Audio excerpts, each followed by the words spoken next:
Rakan Pinto.co, juru bicara Presiden terpilih Prabowo Subianto Dhanil Anzar Simanjuntak memberikan penjelasan tentang apa saja kriteria Menteri Kabinet Prabowo Gibran. Menurutnya Prabowo telah menekankan dua syarat utama dalam memilih menteri, yaitu integritas dan kompetensi. Dhanil menambahkan menteri yang terpilih harus memiliki komitmen untuk menjalankan tugas dan tanggung jawab mereka dengan baik. Hal ini penting untuk memastikan bahwa agenda pembangunan 5 tahun ke depan dapat terlaksana dengan lebih cepat dan efektif. Dhanil menyebutkan bahwa selain kriteria-kriteria normatif tersebut, ada kriteria kualitatif yang juga sangat penting.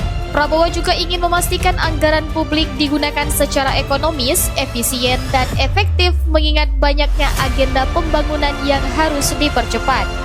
Mau tahu berita terupdate tentang Aceh? Baca berita selengkapnya di Pinto.co.